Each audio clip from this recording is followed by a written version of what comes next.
hour, we'll dive into the top stories of the day. A bill that passed the House Wednesday aiming to prohibit minors from accessing social media platforms in Texas while also requiring age verification for all users.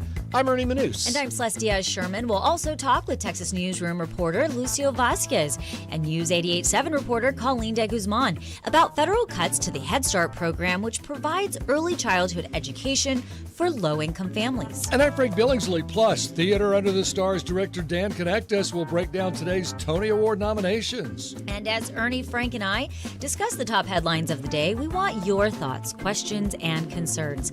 Give us a call or shoot us a text at 713-440-8870 or email us at talk@hellohouston.org. Hello Houston is made possible in part by founding sponsors John Bradshaw and Kathy Sanders, and by gifts from listeners like you.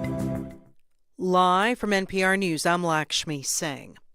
The House of Representatives has voted to repeal a federal waiver allowing California to set strict emission standards for cars and SUVs. That comes one day after the House similarly voted to nix 2 California rules about heavy trucks. The Senate will need to vote before the waivers would actually be repealed, and there's a good reason they might not. NPR's Camila Domonoske explains. California's vehicle standards, like a rule requiring all new cars to be zero emission by 2035, can be followed by other states if they choose. Supporters call the rules necessary for the climate and human health. Critics, including some automakers, call them unrealistic and costly. The Biden EPA granted California waivers so it could set those standards, and 2 nonpartisan government entities say the House doesn't have the ability to revoke waivers through the mechanism it's using. Despite that guidance, the House voted anyway.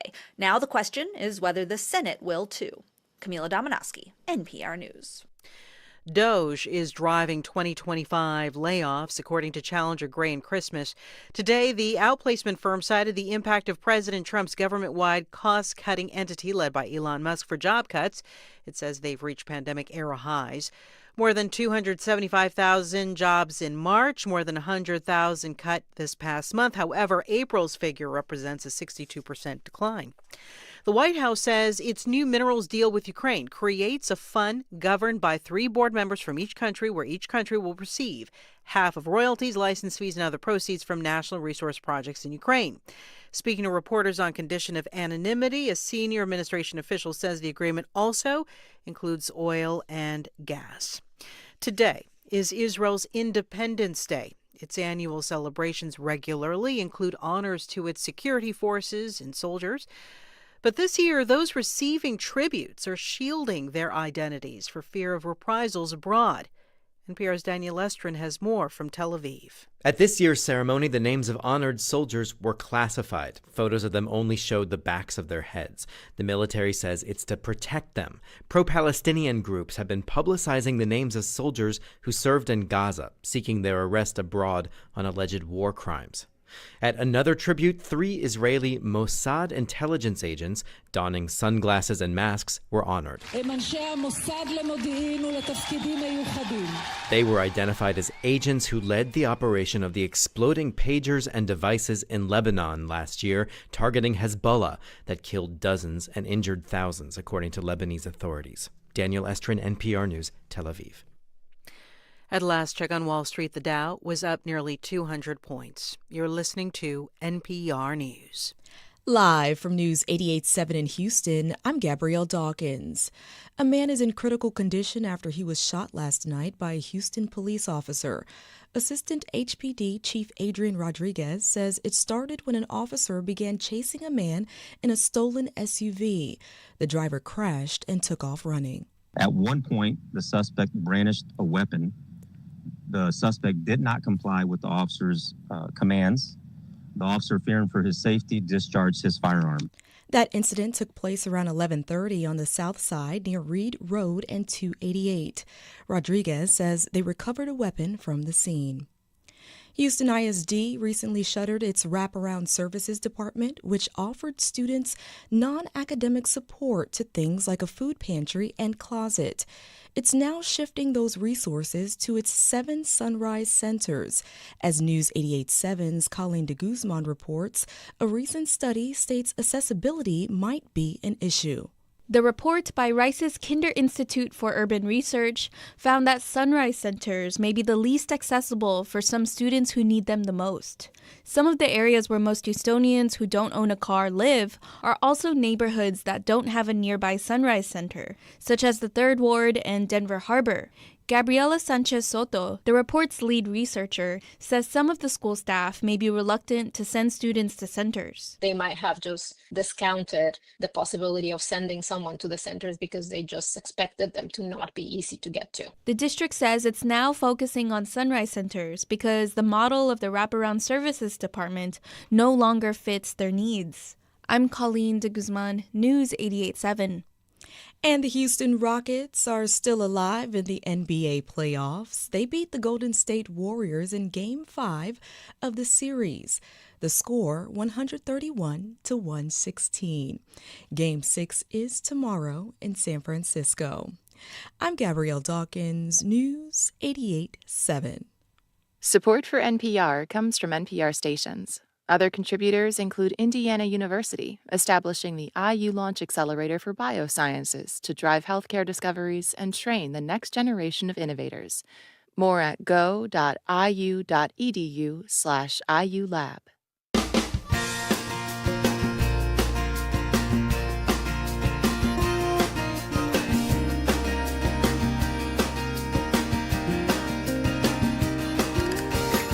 Live from the University of Houston, it's Hello Houston, an open forum on today's biggest stories affecting Houston and beyond.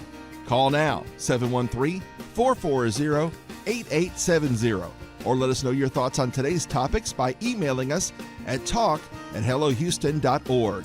Now here's your host for Hello Houston, Ernie Manouse, Celeste Díaz Schurman, and Frank Billingsley.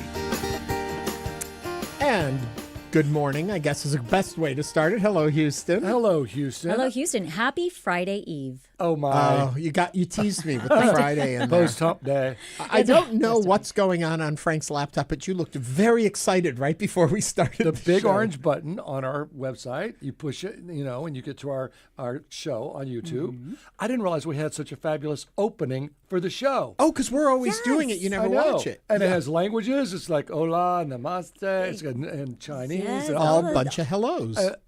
It is. Yeah, it's really well produced. Anyway, if you don't know so what impressed. Frank is talking about, we stream live on YouTube every single day. So as you listen to us on the radio, if you're at work, you may want to go over to your computer and watch us either on YouTube, looking at the Houston Public Media channel, or just go to our website at hellohouston.org, and the big orange bar is there, and you can click it.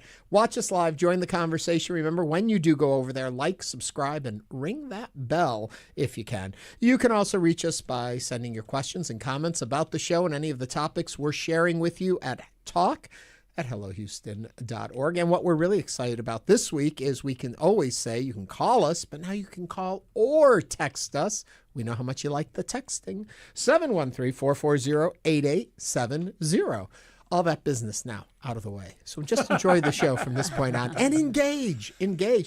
We can engage outside a little bit. You know, right? It's nice. There was this whole line of showers that was going to try to come through and looked like it would fall apart, and it did. Moved in Louisiana. There's another line coming tomorrow into tomorrow night and Saturday. I think it probably has a better chance of hanging together. So if I were looking for rain, I would look for tomorrow evening into Saturday morning. And then the rest will clear up for us? Yeah, it should clear up by Saturday afternoon, yeah. Good, that's what and we there's care a big about. flamingo golf cart parade down in Galveston on Saturday. Oh, fun. Oh, with real flamingos driving the golf cart? You know what? You'd win. If you could do that, you would win. I'm sure you would. That could be your obsession. Speaking of obsessions, later on in the show, we're going to be sharing our weekly obsessions with you. We want to know what yours are. Is there a show, a book, maybe some music you've been listening to, maybe just something in the pop culture landscape that's eating up way too much of your time and all of your friends are like, enough already? Bring it to us. You can call us and share them with us. You can text them to us now or even email them. The email, again, talk@hellohouston.org, or you can text them to us starting now, 713-440-8870, and we'll read them later on in the show. So join that conversation.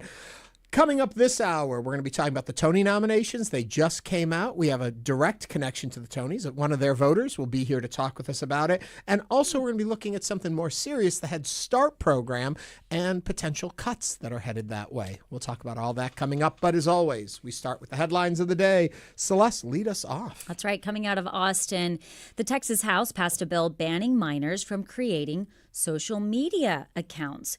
HB 186 prohibits individuals under 18 years of age from using social media platforms. It enacts account verification requirements and prevents children, again, under 18 years old, from making accounts. HB 186 was passed in the Texas House by a 116-25 vote.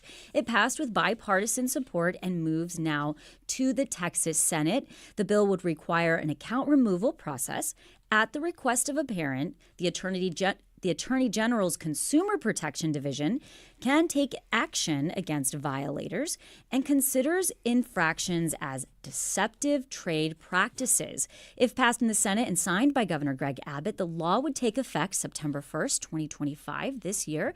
The restrictions would apply to social media platforms access beginning January 1st of 2026. We want to hear from you. Do you agree with this bill, or should social media usage be up to parents at their discretion within their own family? Give us a call, 713-440-8870. I would like to hear from the parent in charge. I think it's a great move. I think Texas, Really? I do. I think this is a great move. Social media, just more and more and more research comes out and continues to say it is not good for our youth. Now, it's not saying they can't have accounts, but it puts some barriers within it, some structures that you have to be 18. And the parents have to approve it. And the parents have to approve it. So how do you do this with a cell phone? And now it's very difficult because, for example, nowadays when they're seniors in high school and they're going into college, like my niece is going through this right now, where a lot of their meet your roommate or your cohort or incoming class is all on social media. And you share each other's platforms and things like that. But if you're 17, you can't have it. Help me understand it a little bit more, though. So you can or you cannot make an account under 18. Is it prohibited across the board, or is it with parental approval or identification verification that you can make it? I'm a little confused. Well, it enacts account verification requirements. And it basically, I believe this actually does prevent children under 18 years old from making accounts. Philosophically, I have a huge problem with this. And practically, I don't know how you would ever resolve this philosophical problem I have. I have met 16-year-olds who are much more mature than 19-year-olds I know, and vice versa. So always age limits bother me. I think that there should be a better way to adjust. Where are you? What can you understand? What can't you? How do you function in the society? Where do you fit? Age seems such an odd place to do it. The day before you're 18, you can't. The day after you're 18, suddenly you're better enabled. I understand the practicality of it. How else would you do it? But that always bothers me philosophically. Go ahead, Frank. Well, is an app considered social media? Yes, most apps, social media platforms are. So a Facebook, an Instagram, TikTok. A Twitter, an X, I mean. Well, what about like Tinder and those kind of dating? Are those that a social media? That's where kids get into trouble. Those these have apps where you meet adults. I mean, but even on social media, Instagram, they get in trouble there too. They get, you don't know. And the other thing is you're thinking student, like a fifth grader could have, and this has happened, I know for a fact, at one school where they had like 20 Instagram different accounts. Right. How do you police this? Let's say it happens. And then they say, okay, every kid out there that wants a social media account has to get parental approval, or they don't. See, that's where I'm questioning. Is it that if you get parental approval, then under 18 you can have an account, or is it a total ban? Anyone under 18 cannot have a social media account in the state. That's where I'm lost. This is complex. I mean, it really is complex. To me, in theory, I think this is a great move. Yeah, in theory. In theory, this is a great move. Practice is always hard. In practicality, it's going to be tough. Now, I do know a lot of parents that say, hey, wait a minute, I don't want you telling me what decisions I can and cannot make for my child. Or, So there is also that where it's taking decision-making from a parent. And from a technical point of view, hold on. VPNs. You can relocate yourself by getting a VPN service. So you can be in Louisiana, Illinois, New York State, Mexico, Brazil, Canada. You can be anywhere in the world. Okay, I think we'll just keep listing. We sound like experts, don't we? So, and let me tell you, maybe the lawmakers aren't aware of this, but 14, 15, 16-year-old kids, they all know about VPNs. And you have them on your cell phone, they're on your laptop.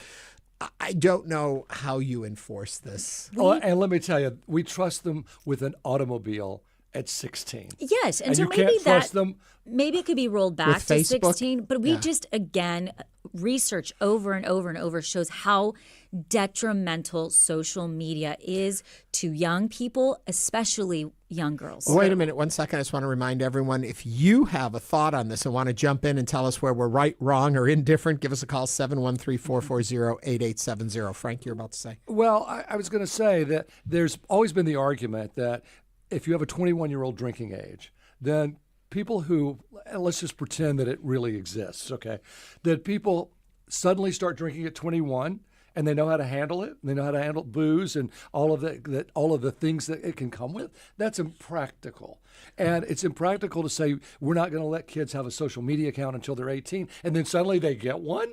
Can you imagine if you've never been exposed to social media and now at 18 years old, you suddenly are exposed to all of that? Yeah, and kids will find ways to do it without your parents' knowledge. That's why I'm talking about VPNs. So then and it all goes this kind of other underground, stuff. and is it even more dangerous? Yeah, I think, I say this all the time, these are old world solutions to new world problems. You're right. We need to stop and think about the technology and what we're doing. And I always go back to teach your children well, help them understand how to make wise decisions, work with them in that arena, because in our society today, you cannot limit all the things that may be shocking and surprising that we'll encounter. But you can work with your children on how to understand when they see things that are beyond them or they shouldn't be involved with, to understand to step away. And I know that's, once again, I'm in a theoretical world again of You're all in this. A movie. I am. I'm in a movie that I really think Because would I turn gotta out tell you, well. his parents were like, we lost you. Yeah. All right, well, it's never going to happen. We're going to leave this one and go into reality, a really stark reality. But first, one more time, if you have a thought, an opinion on any of the topics we're talking about, especially the social media one, if you're a parent, what do you think? If you're a student, even under 18, you can call us here, 713-440-8870. We actually just got one from Christine. Hi, Christine. Are you there? I'm here. Hey. Christine, what are your thoughts? I like to encourage everybody to read The Anxious Generation by Jonathan Haidt, because he shares a lot of data about how harmful social media and iPhones are to both girls and boys and the different way it affects them. And I do have a teen, and I can attest to everything that I've read in that book. I'm like, yep, that's true. Yep, that's true. Yep, that's true. And please don't misunderstand our comments as we don't also recognize that there is a lot of harm that comes with social media and all that. It's just the legislation we're talking about. It's like, how do you regulate? How do you practically approach a problem like this? And so, Christine, what do you think? What is the best way to do this? In some ways, what do they say? The horses are out of the barn, or the cow's out of the barn already? Yes. It is extremely difficult because I have a 16-year-old. Mm-hmm. I'm trying to just take away his devices at night so that he can get sleep. I understand legislating this is extremely difficult because enforcement would be difficult, but like, even as a parent, just trying to rein it in. We took away our son's gaming keyboard. Well, he took his drawing pad and turned it into a keyboard. I mean, yes, they are so resourceful, and technology is so fascinating. Really quickly, before we go, I'm just curious, do you think if this bill were enacted, it would suddenly, your 16-year-old would not be on their accounts and they would wait until 18? Oh, God. He would figure out in 2.5 seconds how to be on there. And Christine, thanks for calling. I have read the book, and the book that she was talking about is The Anxious Generation by Jonathan Haidt, and it is mind-blowing. Yeah. She's absolutely right. Every parent should read it, because then you see this type of legislation and you think, yes, it's like trying to put a genie back in a bottle. Right. But we need to do something. You're Jeannie, my cow that got out of the barn. Mike is called in from Southwest Houston. Mike, what are you thinking about all this? I agree with everyone. I think there are way too many. There are way too many. Mike, you're in my camp. I'm often in that position. Tell me a little bit about your thoughts. How do we fix this situation? I mean, in a perfect world, I think you raise your children properly, and I think that takes a lot of people to do that. Takes a village. I don't think, right. I don't think we're there anymore. And I grew up in the 90s with dial-up internet, and my parents were like, how do you do that? And I was like, well, and now we're in a time where technology is way beyond what we used to have, so everyone could just get anywhere and bypass all types of security. Yep. I still have an AOL account, so there you go. AOL. You've got mail. Hey, we've got Sarah from Montrose. Mike, thank you very much for that call. Sarah, what's on your mind on this one? Howdy, Ernie. How you doing? I'm doing well. Good. I agree with you philosophically. I think that this is a nightmare to police. I do think it's an old world solution for a new world problem. But what I will say is the danger with, and not just social media, I think the danger with, and I have 2 kids myself, I think the danger with introducing children to unfettered digital communications, whether that be something as simple as a text message or something as complex as routing your location through a VPN so you can get around, whatever tech platforms restrictions may be today. Mm-hmm. The thing is that childhood is where we learn empathy. It's where we learn to connect on a human level. And I think that technology has already gotten ahead of us when it comes to short-circuiting our social reward mechanisms that exist in our still very primal brains, right? Yeah. So the absence of that immediate feedback on the playground where you've got one kid that's being a bully and the other kid who's being bullied, that bully has to see the effects of his actions in real time. In a face-to-face social interaction. And I think allowing children access to digital forms of communication where that feedback mechanism is removed, that's the real danger. And that is where you have to become a more active parent.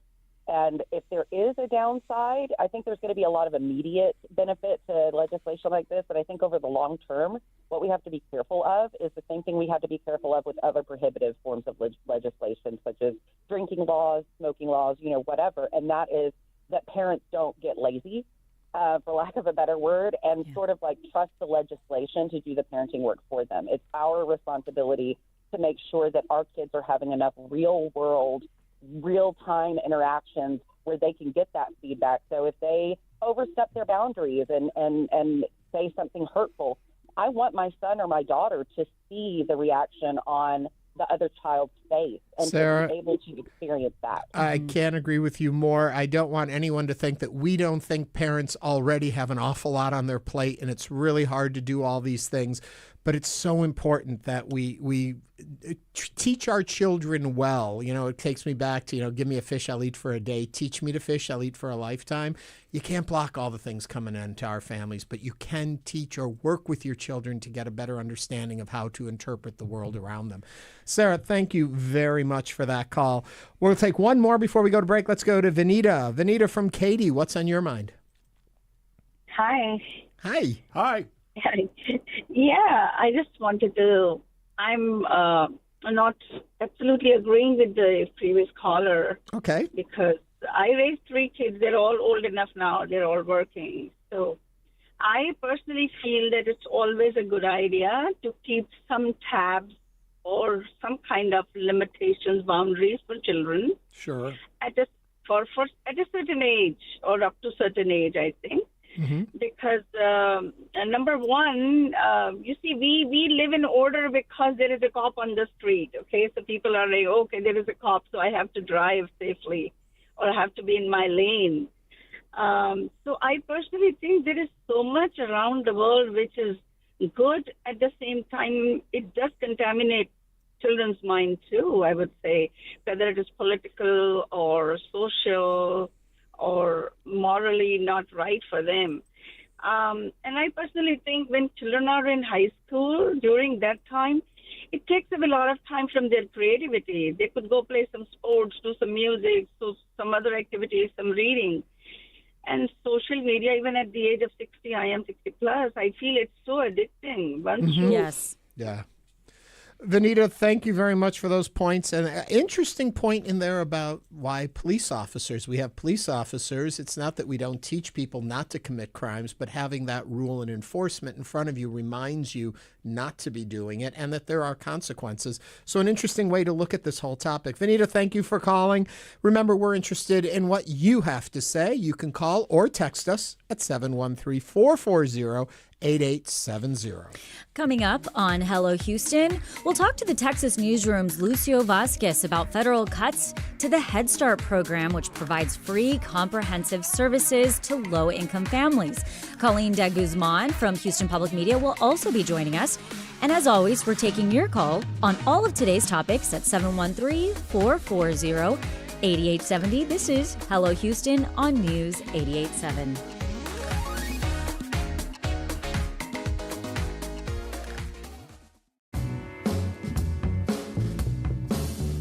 Complementing the nameplate was a Kango bucket hat, gazelle glasses, a terracloth Adidas sweatsuit, and a vintage pair of 1986 Run DMC Adidas. Join us for stories of things remembered. That's next time on the Moth Radio Hour from PRX. You can hear the Moth Radio Hour. It's this Saturday at noon on News 88.7. Hi, I'm Craig Cohen, the host of Houston Matters. Join me weekday mornings at 9 or at your leisure on your podcast feed for your daily guide to the people, places, issues, and ideas that define Greater Houston. From politics to the economy, energy to the environment, healthcare to education to transportation and beyond. If it matters to Houston, it matters to us. Check us out wherever you get your podcasts or live on the air weekdays at 9 a.m. right here on News 88.7.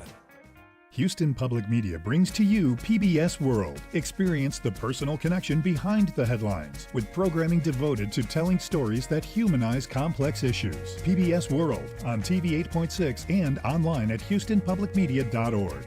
Support for Houston Public Media comes from attorney mediator Ron Bankston, providing in-person, video conferencing, and hybrid mediation and arbitration services. More information is available at ronbankston.com. Support comes from the Near Northwest Management District, located just off 290 and the 610 Loop, with a mixture of modern and mid-century homes and businesses. More information at nnmd.org, at the intersection of innovation. Support comes from Chariot Energy, delivering a range of electricity options for Texas businesses, large and small, offering custom plans for large businesses and web portal access for the entrepreneurs. Details at chariotenergy.com. And now back to Hello Houston. Join the conversation. Call now, 713-440-8870, or email us at talk@hellohouston.org. And now here's Ernie Manouse, Celeste Díaz Schurman, and Frank Billingsley. We have been talking about those that social media account potential ban, and I got a lot of reaction there. I also want to remind you we're going to be looking for a lot of reaction when we get to our obsessions later in the show. So if something is obsessing, maybe it's your social media you're obsessed with. Give us a call or text us 713-440-8870, or start emailing them to us now, talk@hellohouston.org, and we'll bring them up. We'll talk about them. We'll share our thoughts on them and share our obsessions too. But as I mentioned, a lot of people are obsessed with responding, even on YouTube, Frank. Yeah, and the whole story was about having kids sign up with parental permission, or perhaps not being able to get a social account until they're 18. And on YouTube, this person is saying the truth: just make kids verify their age to set up an account. That's a little, I think, easier said than done. Yeah, well, there's age verification for adult content. This is a little longer. This is a text we got, and you can text us. What about First Amendment considerations? I'm sure somebody will bring that up in a lawsuit. But more than that, I find it very interesting that the party in charge of our government, who doesn't want the government telling you for public health reasons that you need to vaccinate your children, is okay with the government telling you how to raise your children in terms of social media. I'm not a fan of social media. I don't use it for all the reasons you guys have discussed. But I find it interesting that the party Party of Small Government continues to come up with ideas of how the government can intrude on the personal lives of Texas. Thank you. Which reminds me again, you can watch us live on YouTube, and the chat section there while we're going live is usually very active, and we're monitoring that too, and we'll bring comments and thoughts from there. Just go to youtube.com and look for Houston Public Media, or go to our website, hellohouston.org, and go to that orange bar. It'll say to watch now. Education and child advocacy leaders are raising the alarm and warning that proposals by the Trump administration to eliminate federal funding for Head Start could negatively impact Texas families. On Monday, leaders with the National Head Start Association and the Texas Head Start Association called on lawmakers to maintain investments in Head Start, a federal-funded program designed to promote school readiness among young children from low-income families by providing education, health, nutrition, and family support services. That's according to a report by Lucio Vasquez from the Texas Newsroom and Colleen DeGuzman from News 88.7, and they're both here to tell us more. Welcome, Lucio and Colleen, to Hello Houston. Hi, thanks for having us. Thanks for having us. So, Lucio, just so we can understand this, a little context, what ages does Head Start work with specifically? Yeah, it's from 0 to 5, from birth to 5 years old. It's a federally funded program established in the 60s, and it's operated by the U.S. Department of Health and Human Services, designed to basically promote school readiness among children from low-income families and providing education, health, nutrition, family support services, among other stuff like that. Well, and Colleen, Lucio mentioned, family support service and education, but what do those look like? I mean, those are kind of broad buckets, but when we're really looking at the program, what does that look like? So on top of educational support, in Harris County, we have 16 locations that provide this Head Start program. And these programs, especially here in Houston, provide help with bilingual assistance in getting a child educated in learning in both English and Spanish. And on top of that, it's help tracking vaccinations. It's help with oral health and dental health. Mm-hmm. We're talking about vision care and keeping track of immunizations, all that stuff that you have to take into consideration when raising a child till 5 years old. If I'm understanding this correctly, long-term research shows that children who attend these Head Start programs, I think a lot of people think, well, it's a great early daycare, but actually these students show better self-control, reduced special education placement, and higher graduation rates, all from these early years before they get into school. It impacts them the whole way. Do we know about that research? Is that accurate in what you've seen? And why then, if this has that kind of benefit, would it be something considered to be cut? The numbers you just mentioned are accurate. The advocates say that the program reduces crime, improves health options, health outcomes, strengthens families, among other things. And so that's the question, right? Why would a program like this be cut? Advocates say that they're confused, right? That the leaked budget proposal coming out of the White House for the upcoming year, the fiscal year, it categorizes the program as an education program as opposed to a program that has all these widespread benefits outside of education itself. So that's the question. So to understand a little better too, is there any proposal of shifting these somewhere else, that they're saying the Head Start program isn't doing it, but there's funding here for school systems to do an early? Is there something else? Are they giving a solution, or is it just a cut? I believe it's just a cut, but that's not something I'm fully aware of. I haven't myself taken a look at the leaked documents just yet. So let's talk money. How much does this cost, and who pays for it, and who's going to cut what? Yeah, well, money-wise, that's the question as well. I believe it's several $1 billion that is going towards the program per year on a national level. On a national level, right? Do we know how much just for the state of Texas? I'm not sure of the number, but if the program is cut nationally, it would have widespread impact in Texas. So are they talking about cutting the whole thing? That's right. So yes. If Head Start was completely eliminated from a national level, which again, it provides early childhood care, a lot of wraparound, services, about 800,000 children would be directly impacted. Lucio, when we're looking at Texas, I know Colleen mentioned 16 right here in Harris County. When we're looking at Texas, what are people bringing bracing for? About how many families would be impacted? Yeah, so we've got 16 right in the Harris County area, but there's more than 1,200 across the entire state of locations specifically operating with this Head Start program. More than 65,000 children across the state, over 50,000 working parents. They rely on these programs, right? And again, not only do the parents and the students rely on this, or the children, but also employers. There's about 19,000 early childhood staff members and educators who would be impacted. So again, it would trickle down yes. and really kind of affect us as an economy. We often look at this, the impact that it has on children, but truly this would have, like you said, on parents, all of a sudden, and it's a free program. Is that right? Completely free? I believe so, yes. Okay. But and I will say the issue would also be compounded by the fact that we've been losing child care providers for years. Just over the last year alone, we've lost, I believe, more than 75,000 child care providers across the state. So again, if this program is cut, the low-income families could potentially take be another hurting. hit. Yeah. And jobs, too, will be cut. Of course, yeah.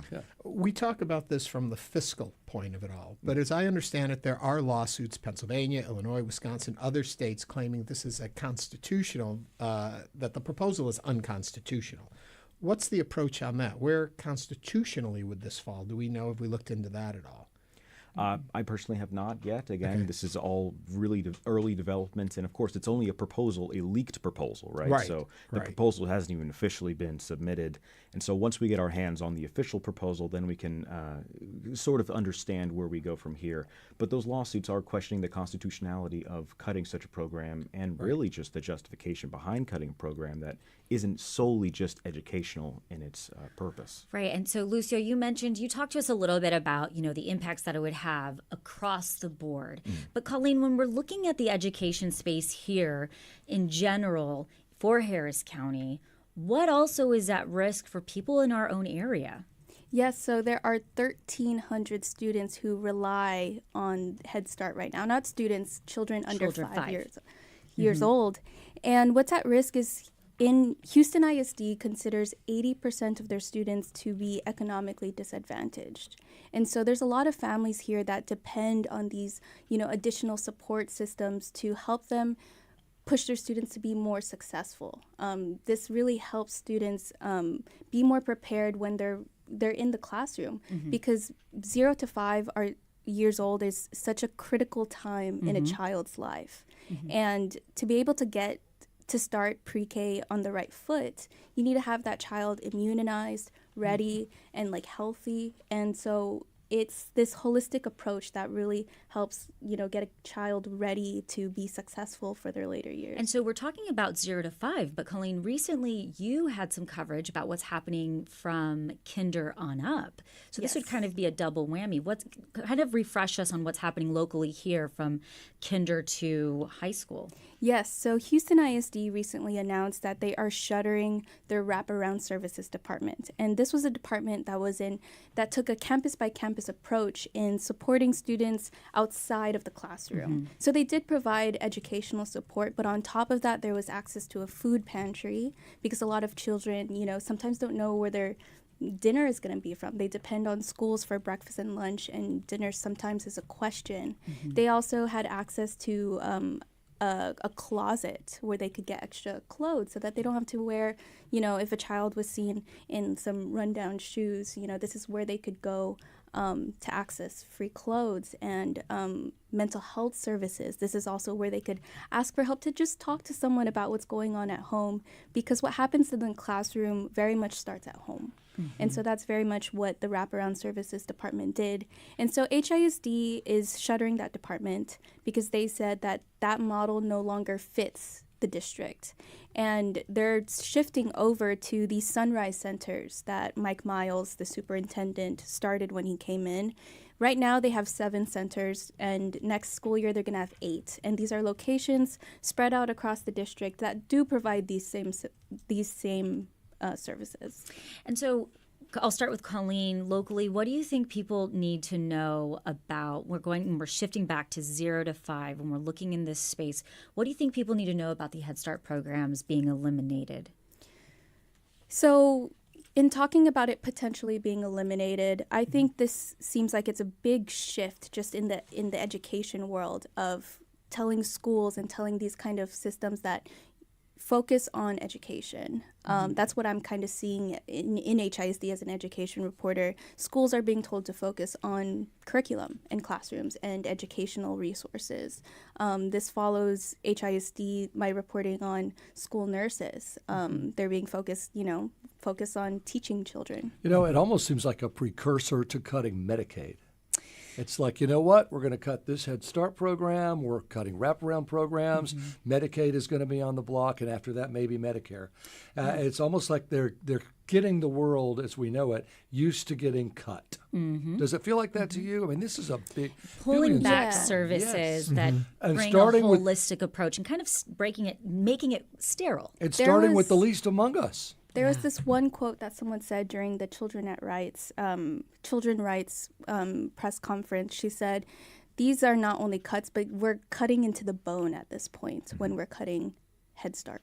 And I'm sure that some of the argument on the side that's in favor of the cuts is that there are social services and community upstarts that have, but at the same time, they're also kind of grant money to these other programs. So it makes you wonder, what do they think will happen? Yeah. And to that point, the program is, in its essence, meant to allow families to move away from government services, right?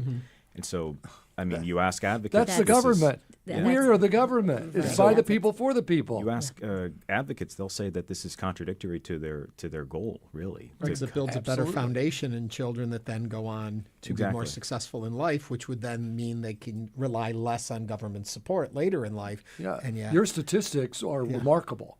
I mean, it makes a difference. That 0 to 5 years old is so crucial to childhood development.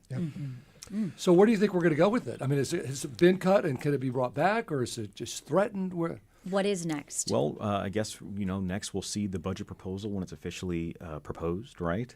Like you said, Ernie, there's multiple lawsuits. Who knows if there's going to be more Reach out to your elected officials. If you don't like this program before it gets too far down the pike, let your voice be heard. That's the most powerful you can be. Advocates definitely are echoing that sentiment as well. Yeah.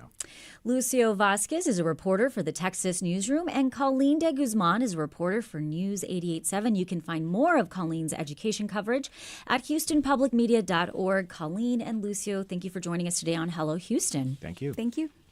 Coming up, we'll talk about the Tony Award announcement with Dan Knechtges as Hello Houston continues.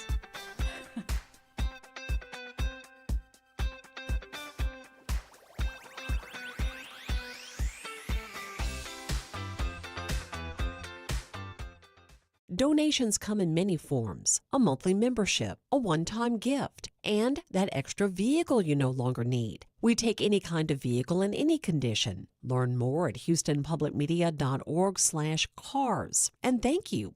It's more important than ever to stay informed. That's why Houston Public Media delivers well-researched news that's free for everyone. And right now, your support helps make sure it stays that way. No subscription, no paywall, just news that's here when you need it. Give today to keep yourself and your community informed, no matter what the future holds. Make your donation now at HoustonPublicMedia.org/donate. Or call 888-909-0887. Support comes from Scan Health Plan, a not-for-profit Medicare Advantage plan that has been dedicated to the health and independence of their members since 1977. More information at scanhealthplan.com. Support comes from John Moore, helping with plumbing, electrical, and air conditioning repairs, including out-of-warranty units since 1965. Details at 730-2525 or at johnmooreservices.com. Support comes from LaPorte CPAs and Business Advisors, an independent accounting and business advisory firm serving clients for more than 75 years, with 190 employees across offices in Houston, New Orleans, and other locations. More information at laporte.com. Support comes from Gen Pro, a Houston-based home generator service providing power to homes during unexpected outages, helping with connectivity and productivity. More information is available at genpro.com. Support comes from Miller Outdoor Theater, celebrating Cinco de Mayo for Houstonians with ska band Inspector from Mexico. Saturday, May 3rd, open to the public. More info and reserved covered seating at milleroutdoortheater.com. And now back to Hello Houston. Join the conversation. Call now, 713-440-8870, or email us at talk@hellohouston.org. And now here's Ernie Manouse, Celeste Díaz Schurman, and Frank Billingsley.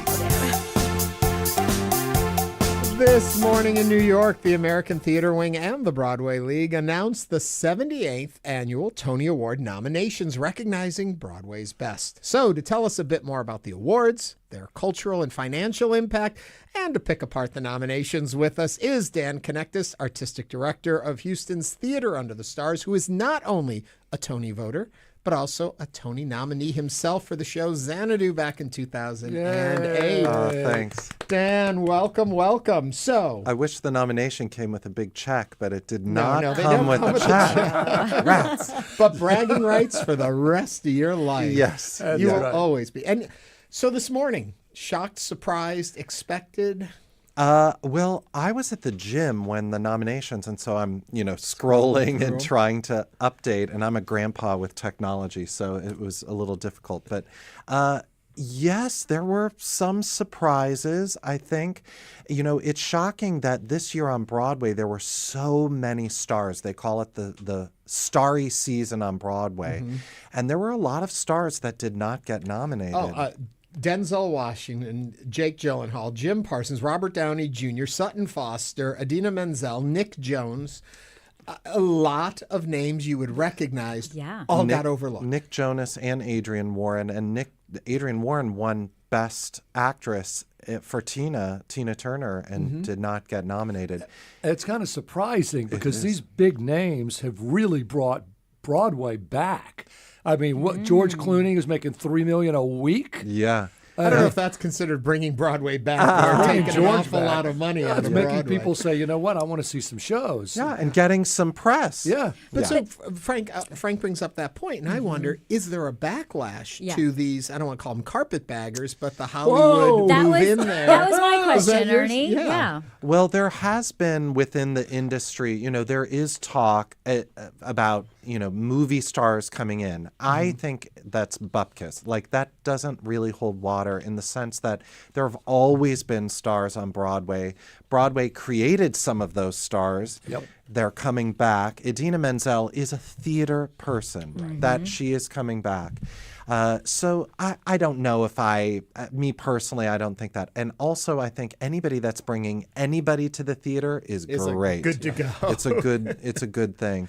And George Clooney's show is making $3 million a week as a play. That is incredible. That is a really high mark. I'm so disappointed, and maybe this will change. Especially his last show is the night of the or the afternoon of the Tonys. In fact, they moved the matinee to 1 p.m. Yeah. So I guess he can go home and gussy up and then head and collect his award. But I'm so disappointed it's not going to be. I'm going to be there in late June, and I'm hoping they'll extend it. Any chance? There is always a chance. I have a feeling he probably has another project coming up. And I think maybe to Ernie's point about carpetbagging, the one thing that is a little bit shady, if I could say, is a lot of the stars. We like that word. They just want to get in and get the nomination and possibly the award, and then they're out. Yeah. Instead of like working actors, Patti LuPone, I'm trying to think of some of these others who are in it for the long haul, and they're in it for a year. And you need that T for your EGOT, and that T is for the Tony. So you come in there, you get that, then you go And back. that really wasn't a thing until very recently, that EGOT. And it was a much more harder thing, maybe in the past, but not. Okay, you mentioned Patti LuPone. I'm sitting Shiva today that Patti did not get nominated, but her co-star Mia Farrow did, which great for Mia. What's going on with Patti there? What do you think? Well, my personal opinion is I think it was a smaller role. She wasn't the first choice for that role. Right. She was like the 5th or 6th. And partly she did it as she and Mia are good friends, from what I've heard. And so it might not have been the best fit. And there's so much competition, 42 shows. Right. I saw her in Company.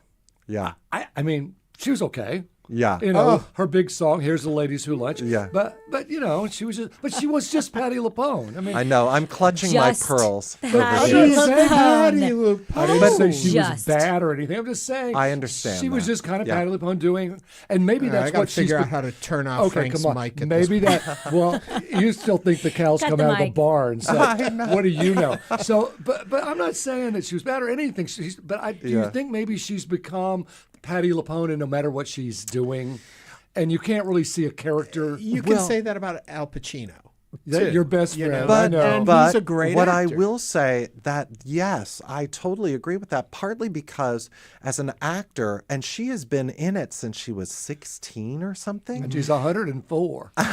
No. And so that body of work, how much range are you going to see in that length? Meryl Streep maybe, but even now we see Meryl Streep, the greatest American actress probably living, is that you see just.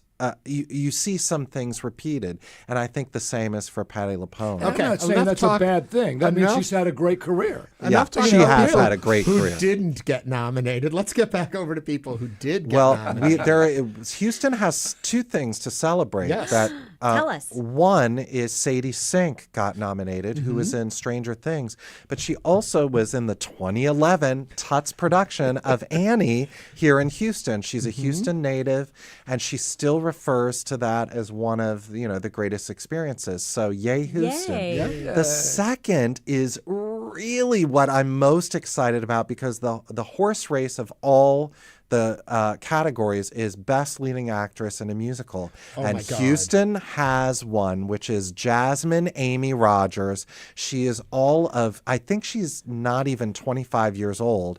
She's from Houston. She won the Tommy Tune Awards in 2017 for playing the witch in her high school production. She went to the Jimmy Awards this year, of which I'm directing and choreographing. I'm going to toss that plug in there. And she is a star. Everybody is talking about Jasmine Amy Rogers.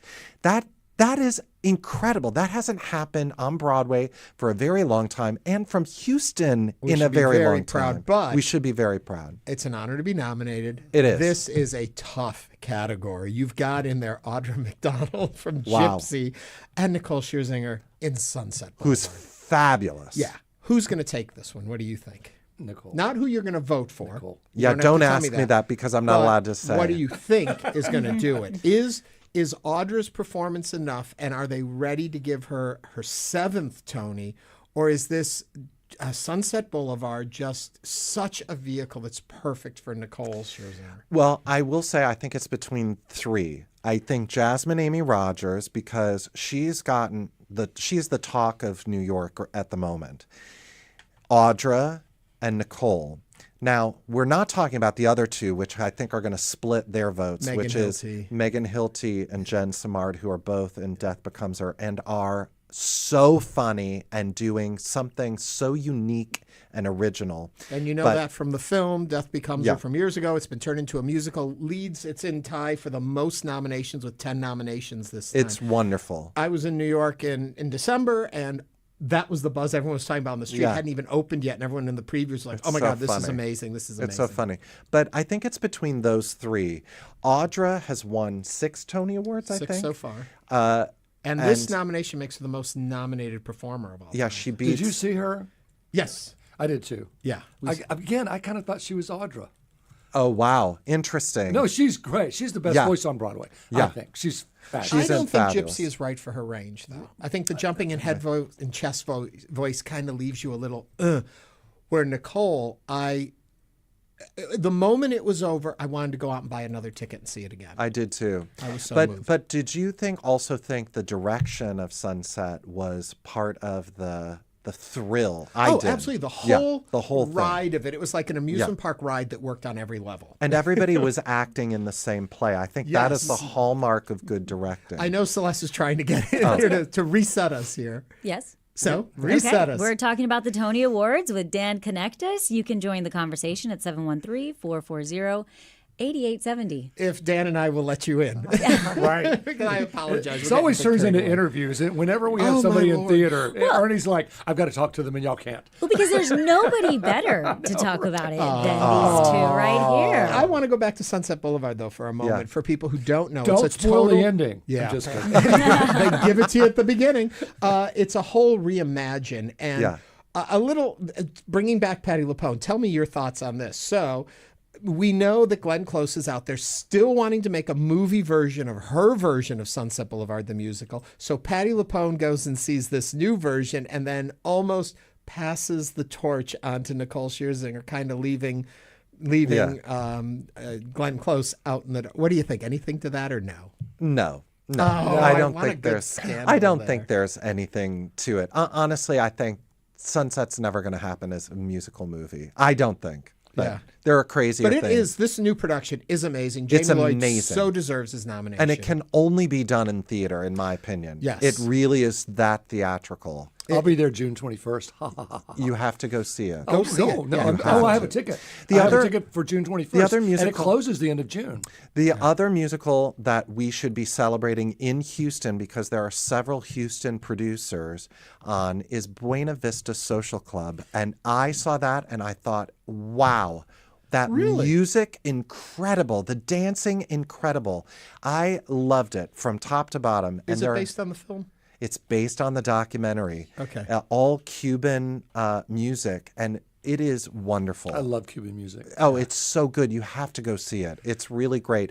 But Houston has several producers above the title producing that. They are from Houston. Nice. That's great. Another connection to Houston is also Dead Outlaw. And so we all know Dana Steele, radio legend in this town, also has produced some. Her son, Dak, who was on one of my early shows when I was interviewing her, and he just kind of was there, is the stage manager, if I'm not mistaken. And he also was a Tuts student. Yes, and he is working now on a Broadway-nominated show. Tell them a little about what Dead Outlaw is. That fascinates me. So I've seen most of the shows. I'm going back next week to clean up. I was waiting for the nominations. Dead Outlaw is one that I have not seen. However, I know that it started. This is really, really original, because as you're in radio, I think you'll appreciate this, is that it started as an Audible musical.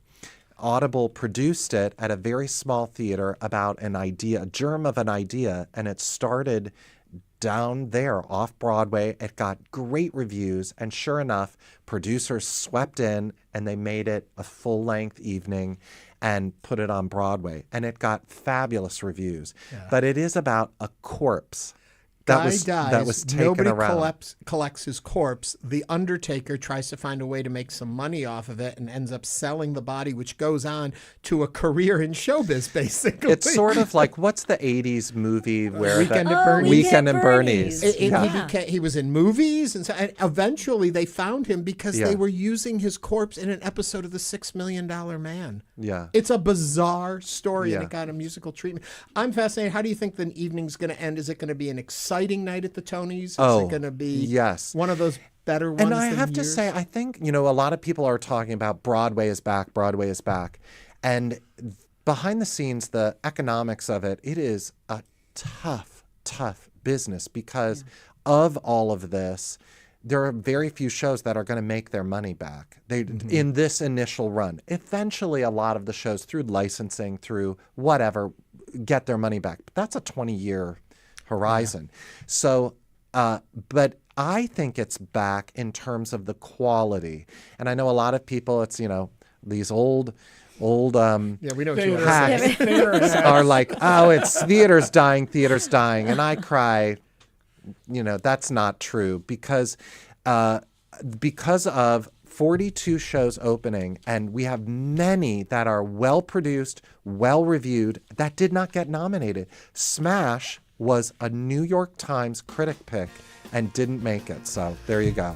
Dan Knechtges is the artistic director of Houston's Theater Under the Stars. Thanks for joining Ernie, Frank, and I. And you will be able to see how accurate our predictions are when the 78th Annual Tony Awards broadcast live from Radio City Music Hall on Sunday, June 8th on CBS, as well as streaming Paramount+. Still to come, an update on the Russian-Ukrainian conflict.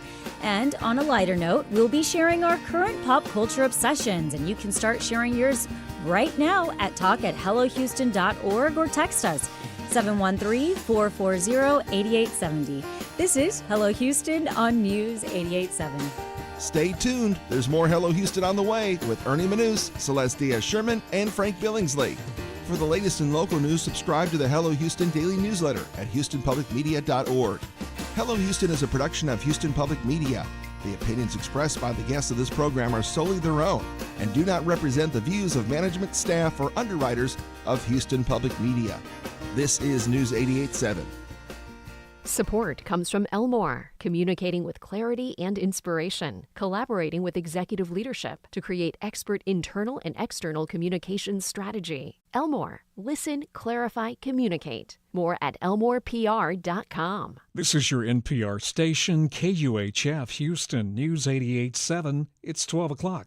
Just ahead on this hour of Hello Houston, we continue diving into the top stories of the day. State lawmakers being asked to roll back bills that would keep people accused of violent crimes in jail before their cases move to trial. I'm Frank Billingsley. And I'm Celeste Díaz Schurman. Then we'll speak with Rice University's Richard Stoll, who'll discuss the latest on the Russia-Ukraine conflict and pathways to peace. And I'm Ernie Manouse. Plus, we'll share our current obsessions for the week. This is a show you run home to watch or a song that you keep playing on Spotify. You get the idea. Hello, Houston listeners can share their current obsessions or any of their thoughts on any of today's stories by calling or texting 713-440-8870 or emailing us at talk@hellohouston.org. You can also watch us on our YouTube channel. Just go to houstonpublicmedia.org and click the big orange banner. Hello Houston is made possible in part by founding sponsors John Bradshaw and Kathy Sanders, and by gifts from listeners like you. Live from NPR News in Washington, I'm Lakshmi Singh. The U.S. is hailing a landmark deal with Ukraine. Both countries have set up an investment fund to share profits from the sale of Ukraine's critical minerals and raw materials. NPR's Joanna Kakissis reports from Kyiv the partnership gives the White House incentives to keep investing in Ukraine's defense and reconstruction from its war with Russia. Ukraine's economy minister, Yulia Svidenko, who led negotiations on the deal, said revenue for the investment fund would come from new licenses for critical raw materials and natural resources. Volodymyr Landa of the Center for Economic Strategy in Kyiv said an earlier draft smacked of colonialism. The signed deal, he says, does not obstruct Ukraine's path to the European Union. And stipulates that the military and the financial assistance provided earlier will not be counted as debt. The deal does not provide explicit security guarantees, but the fund can be used to finance new military aid to Ukraine. Joanna Kakissis, NPR News, Kyiv. Big crowds this May Day are hitting the streets of major cities around the globe, including Washington, D.C., to call attention to the struggles and gains of the labor movement. In the U.S. specifically, many activists are targeting President Trump's policies, including those affecting immigrants and federal workers. 22-year-old Isabella Cabrera traveled from New York to rally on the National Mall. I brought a sign that says they want to divide us, but we are stronger together. I believe full-heartedly in this because the division in the United States since Trump's re-election has been very tense. I can feel it when I walk out of my dorm, and I can feel it when I step foot off campus. And I think that that is a fear tactic that the Trump administration is trying to instill in us. Field reporting provided by NPR's Windsor Johnston.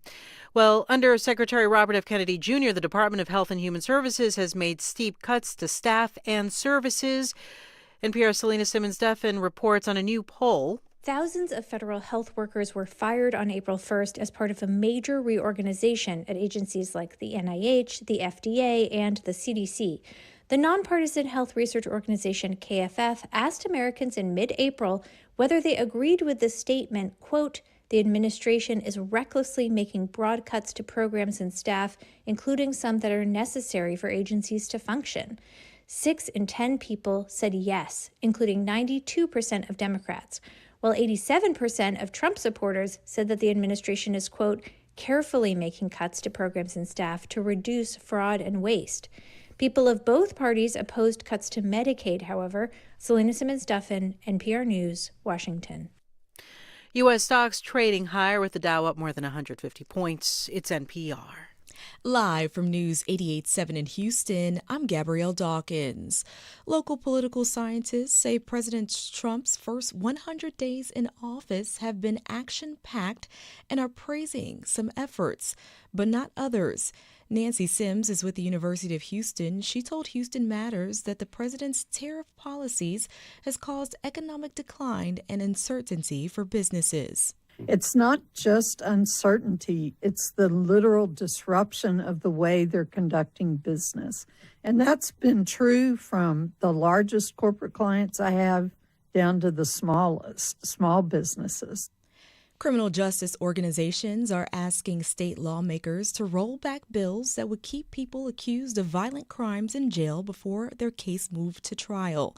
News 88.7's Sarah Grenou has more. ACLU advocates and lawyers are calling on lawmakers to reject several bills dealing with bail. Houston Attorney Brent Mayer says the legislation will keep legally innocent individuals behind bars before their cases move to trial.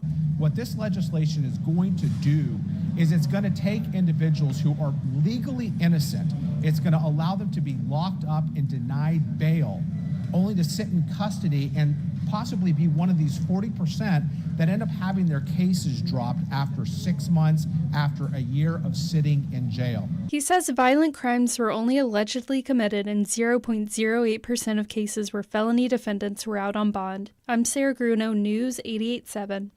A bill that could save the hemp industry in Texas passed unanimously in a Texas House panel last night. The legislation was passed on a 15-0 vote and will now be sent to the floor for a vote. This legislation would limit sales to edibles and non-synthetic smokable low-dose flower buds that are grown only in Texas. Counties could elect to not sell the products through referendums and elections. I'm Gabrielle Dawkins, News 88.7. Support for NPR comes from NPR stations. Other contributors include Indeed, committed to giving job listings increased visibility with relevant candidates through its sponsored jobs feature. Learn more at Indeed.com/NPR. And the listeners who support this NPR station.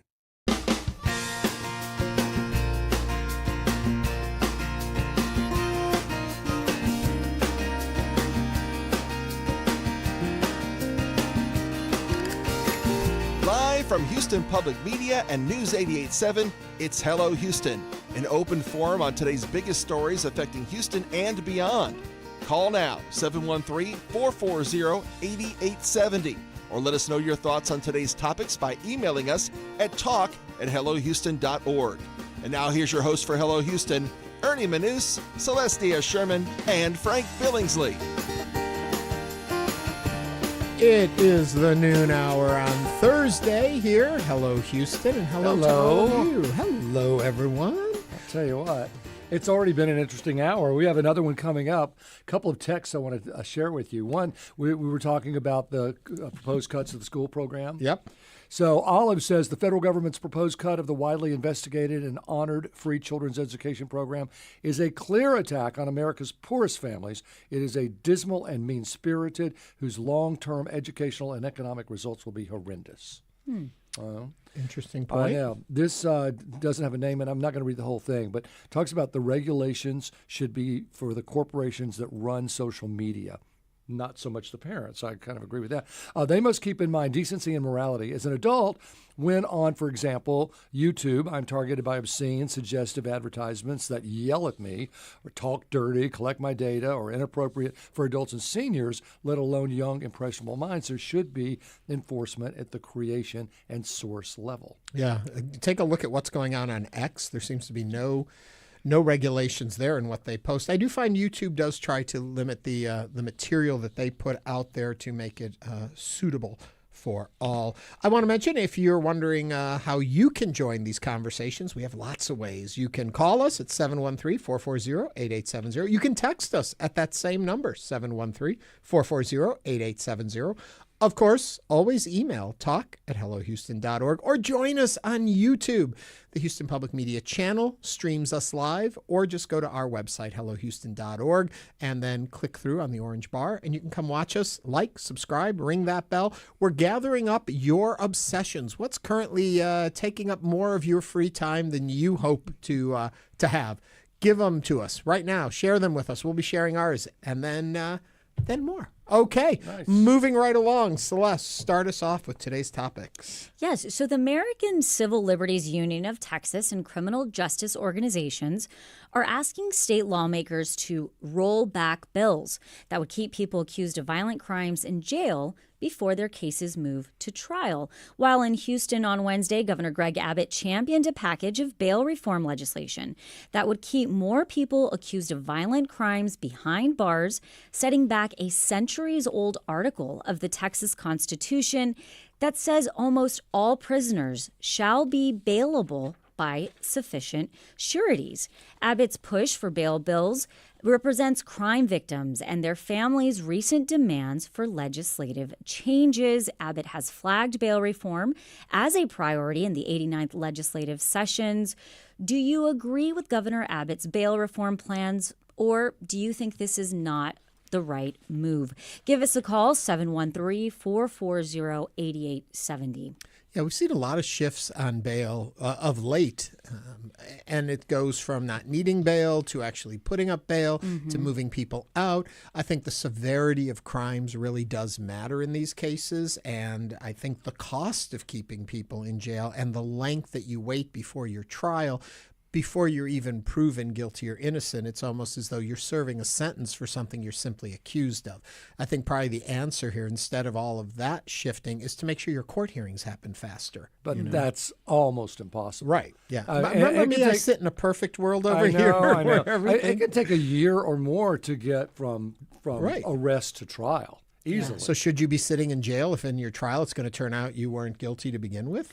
And we're already busting at the seams within our jail systems, especially here in Harris County. So what do you think? 713-440-8870. Call, share with us, text. Let us know your opinion on this topic. I got a story for you today, and I'm just happy we made it to it because I don't even know where to begin. I'm actually going to read the whole thing just because the nuance in it is just lovely. Okay. Here we go. A Texas lawmaker is pushing to ban non-human behavior in schools. Says his bill that is based on a conversation with a school administrator who has since denied the so-called furries are a problem in her district. What are we talking about? During an at times a tense Senate hearing Tuesday night, a Republican senator said that he filed a bill after hearing reports of the presence of a furry in a Smithville school. He said he called the district superintendent in November, who told him this is happening in districts across the state and the schools don't have the ability to stop it. We'll explain what it is in a minute. Both Governor Abbott and House Speaker Dustin Burrows have backed the Forbidding Unlawful Representation of Role-Playing in Education Act, or the Furries Act, which would prohibit any non-human behavior by a student. That includes wearing animal ears or barking, meowing, or hissing. The bill includes exceptions for sports mascots or kids in plays and would only apply to grades 6 through 12. The furry trend has existed for years, at least among adults. Many like taking on animal personas, dressing up in costumes, and attending gatherings. The annual Anthrocon convention in Pittsburgh draws thousands. So where does this story start? It seems as though it was thought that a child who saw themselves as a cat was using a litter box in the classroom and the teacher was allowing it. That has since been proven to not be true. It was a 2021. Sorry, I have to read this comment. Well, My hold on, British I'm gonna give the computer guy phone says, okay. It doesn't need a law, just detention. This is a slap on the nose of a newspaper. What do you think? Is this a valid bill or just a massive waste of time and money to be talking? We have so many issues. You can't even groom yourself by licking your fingers because, like a cat, that would be Well, I hope you're not grooming. That would be illegal to lick your fingers in What school. do you think of this story? Give us a call, 713-440-8870. Should our representatives be dealing with bills and stuff like this when there's so many problems we really face in our culture? We have a call on this. Actually, on the bail issue. So we'll take that one a little more serious. Then we'll go back to our furries. Barry from Uptown has given us a call, 713-440-8870. Barry, what's on your mind? Yes, can you hear me clearly? Yes, we can. Hi, Barry. I want to weigh in on support the governor's bill here. Public safety trumps all these niceties about some criminal out on bond. You should not be able to get a bond on Tuesday and go back to stealing drugs, committing murder on Wednesday. Mm-hmm. That's never what it was designed for. But going after the worst of the worst, that's okay. Now, the idea about you staying in jail to your trial, that's good if you are a violent criminal, if you're out attacking people and selling drugs, committing murder, because a lot of people out on bond commit new crimes. Mm-hmm. Correct. Those crimes can all be avoided by keeping them locked up. And perhaps they will learn that being locked up is not so kosher. Barry, thank you for your comments at 713-440-8870. He also brings up another point to think about is the economic injustice of bail, that some people cannot afford it and those with can afford it, and that's often criticized in the whole bail system. Well, and are those who not fully citizens of the United States, will they be discriminated against and kept in a prison and not given bail when others would be? A lot of issues to that one, but I want to go back to my furry story. You love the furries. I just think it's so bizarre that, first of all, this story gets told, it grows enough that they feel that legislation is needed to correct it even after it has been debunked, and yet it's moving forward. We have John on the line from Katy. John, what are your thoughts about this? Blame Joe Rogan because he spread that nonsense around. Yeah. And it basically took life as a way to attack gender issues in schools, and that's what happened. Blame that and misinformation. I'll take my response up here. Yeah, thank you, John. You're absolutely right, because the whole issue of gender and bathrooms and where do you go to the bathroom if you identify as a different gender than how you were born. And someone came up with, let's put litter boxes out there. Well, if you identify as a cat, you can use the litter box. You go outside if you're a cat or no, a dog. Cats go in the house. Dogs have to go outside and do it you're on the a puppy. yard. Yeah, no, that's, I think the bigger problem for me in this whole story is understanding in today's society and nuance and realizing that everything is not in the extremes, and everything that you hear, once you've heard it, doesn't make it fact. You know, that there has to be some thought and research and digging a little deeper. A story like this that grows to the point that the House in our own state is debating whether or not. One of the authors is a Conroe representative. Yeah, I don't understand. We should have him this. We should have him on to talk about this. And, unless maybe there is a huge problem with this that I do not know of, but I can't imagine. You know. And I do think, as a parent, it does make me chuckle a little bit because Philip, I know this is for 6th grade and up, but Philip will come in and pretend he's a puppy all the time. Me too. I do it all the time. When I'm talking to my dog, I act like a dog. That's true. There you go. Yeah, I don't know. I just don't know if there needs to be legislation. If you have an opinion on it, give us a call. We'd love to chat with you, 713-440-8870. Or if you feel that it's discrimination and you're in the furry community as an adult, is this an attack on your community and your choices that you make as an adult? Well, and as our listener commented, it really is a hidden agenda there that it's attacking gender bathrooms in schools.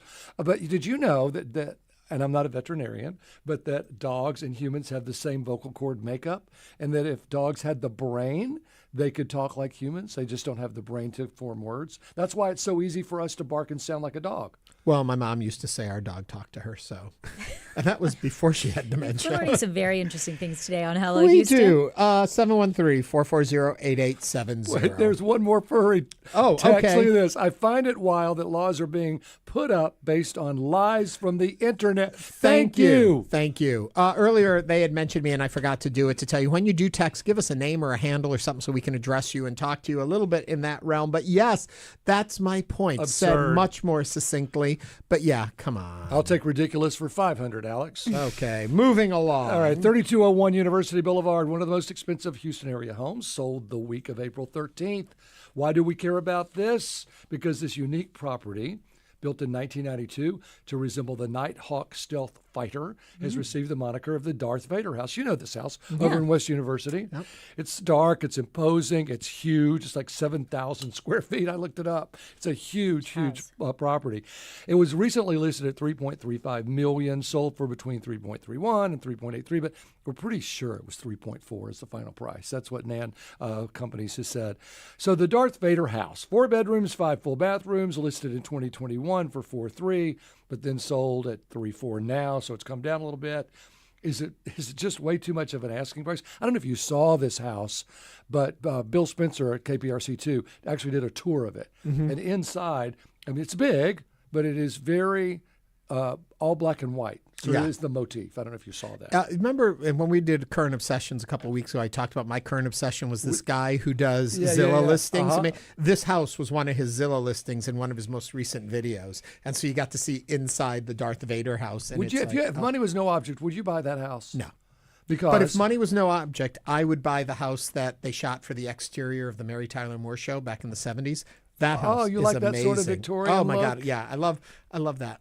So we're asking our listeners, is that way too much an asking for the Darth Vader house? But I don't think is that the right question, right? Because I think they're going to change the look of it. Exterior? The exterior look, it was purchased by, I believe, an architect, not from here. And his plan is to revamp and change the look. We need to make it a historical landmark before he can change it. Do you think the Darth Vader house, would you be upset if the Darth Vader house got a facelift? Actually, I would be. I'd be very upset. Even though I don't care about the house and I would never buy the house, I like the idea that it exists in our world and it should be preserved because somebody had a dream and realized Can I be a meteorologist? I think it's a very wind-resistant house. Not only looks like it's metal. I don't know if it is, but the shape of it. It's not exactly an igloo, which are the most resistant. You often talk about in nature, everything is round. We as humans make everything square. Exactly. If you look in this studio, everything is except this table. We're a couple of squares. But we make squares are easy to decorate and cheap to build. So we build square houses, but the wind says, I'm going to knock it down. Look at this. Yeah. I know. You don't have airplane wings that are square, do you? Yeah. Exactly. Okay, I said the Mary Tyler Moore house I would buy. If you could buy a home from pop culture, because we're going to get to our obsessions a little later and we want to know yours, so start sending them in to us. Hello, news it. Harvey Specter from Suits. His penthouse? Okay. Mine would be the house from Who's the Boss. I don't know if anybody remembers God, that. From 1984? Yes, that would be my house. Kidding me? That would be my first choice. I absolutely loved Angela Bassett's house. And then the second one would be I love Judith The Light. second would be Golden Girls. That house just was up for sale. Miami house where now, they just sit the in the external kitchen. or the internal? Internal. Okay, because the real house is nothing like it that. on the inside. It had the Miami vibe. Mine would be my second one would be the Brady Bunch house that they actually took the exterior and rebuilt the inside to look just like the Brady Bunch house. Set. I just think that would be awesome to live in. But I the didn't best like it. design, the Bewitched house, because I didn't watch inside Bewitched. it was great party house, a good staircase for entering, a bar at the bottom of the staircase. It was a really good Who's party the Boss house. had the big staircase at the front that came down. What would be your house? If you could pick a fictional house to actually buy and live in, which one would you choose? 713-440-887. I mean, of course, the mansion from Dynasty I would want. Oh. I know of all the houses. You mean South Fork? Oh, no, Dynasty. Oh, that one. Yeah. John Forsythe lived in. Yeah. Not the one in the new Dynasty. I'd rather have her white Rolls Royce than the mansion, but there you go. Okay, That's there just you me. go. We did get a text regarding the furry legislation. Oh, good. What a waste of time. Whatever happened to Republicans wanting small government? It just seems like more culture war, pointless legislation designed to instill hate and anger into Republican voters while avoiding issues that actually matter. Hear, hear. That is from somebody who sent that. The state government politicians, like the federal politicians, are pandering to their base and distracting from the really bad things they are doing. That was was my point in it too. This really legislation like this is what we're wasting time on when we see all the problems facing our communities. Even like, and I know it's not on local, but you're talking about cutting Head Start programs and things like that. Who's got time to worry about these imaginary stories of children wanting to use litter boxes in school? There is one more compliment text I want you to read, Ernie.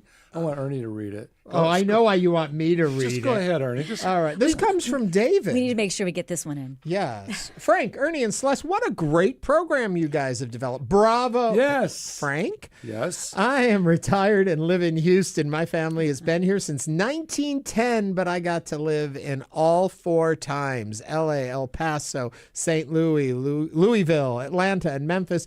I got to watch a lot of great weathermen, including a whole bunch of them. And then we end with Frank. You were the best of them all. Once again, I love the show and your all's chemistry. My best to all. Why, thank you. You know what? We agree. We do think Frank is the best. No, I think you're the best. No, well, you're the Celeste best is meteorologist. Celeste rhymes with best, so I'll go with Celeste as the best. Ernie doesn't rhyme with anything. Ernie doesn't rhyme with anything. Hurry. Well, so Celeste, hurry up and wrap this up. All right, here we go. Coming up on Hello Houston, we will talk to Rice University's Richard Stoll on the latest news on Russia-Ukraine conflict and pathways to peace. And we're also taking your calls on any of today's topics at 713-440-8870 and send us your current obsessions. This is Hello Houston on News 88.7.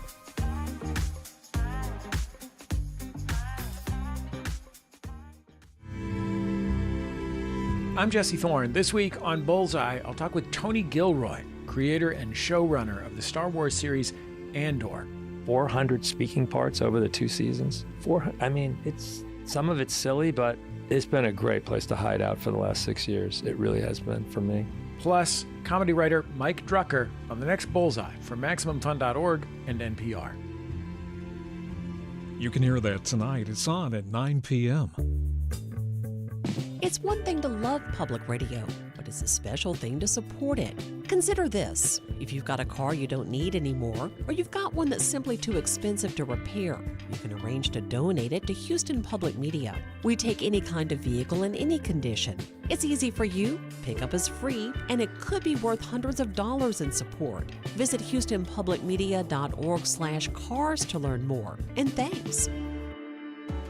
Tonight on Houston Public Media TV8, a night of mystery and intrigue with the new season of Father Brown at 7, followed by the Sister Boniface mysteries at 8, and Death in Paradise at 9. Tonight on Houston Public Media TV8. Support comes from Miller Outdoor Theater, celebrating Cinco de Mayo for Houstonians with ska band Inspector from Mexico. Saturday, May 3rd, open to the public. More info and reserved covered seating at MillerOutdoorTheater.com. Support comes from the Near Northwest Management District with new commercial construction, more than 350 acres of green space, parks, and sports complex. More information at nnmd.org. At the intersection of innovation. Support comes from UT Health Houston, home to Dr. Ramesha Papana and the Fetal Center team, who pioneered a prenatal patch to help babies with spina bifida walk earlier and better. More at uth.edu/manyfaces. And now back to Hello Houston. To comment on any of today's topics, call 713-440-8870 or email us at talk@hellohouston.org. And now here's Ernie Manouse, Celeste Díaz Schurman, and Frank Billingsley. Earlier today, the U.S. and Ukraine signed a deal that would give America access to Ukraine's supply of minerals and other natural resources, a deal that Ukraine leaders hope will secure continued American military support in its war against Russia. To tell us more about the deal and to bring us up to speed on the Ukraine-Russia conflict, we welcome Dr. Richard Stoll, the Albert Thomas Emeritus Professor of Political Science over at Rice University. Dr. Stoll, welcome back to the show. Thank you for having welcome me. to this show. You've been on our other shows. This is your first time here. Okay. I am really fascinated by this and this whole deal, and I hope you can get me through it so that I understand, because there is what the U.S. wanted from Ukraine, if I have this correct, is they wanted to be able to participate in the profits of these rare earth minerals and what they can mine out of Ukraine, but nothing about continued support of Ukraine, of helping to fund the military, to get involved in the war. It seems as though it's like, if you don't give us this, we're not even going to talk to you about what you really want. Am I seeing this correctly? I think that's likely. I think it may also be that the Trump administration sees the mineral thing as being a completely separate issue from dealing with Russia. Okay, and it was, we want access to the minerals. And the minerals, lithium, uranium, what are these? They all end in IUM, it seems like. What good are these minerals? I think they'd be very useful to the United States, and these things aren't available universally. Also, I think from Ukraine's point of view, it was like, well, this is something we can offer the United States that might get them to sign on.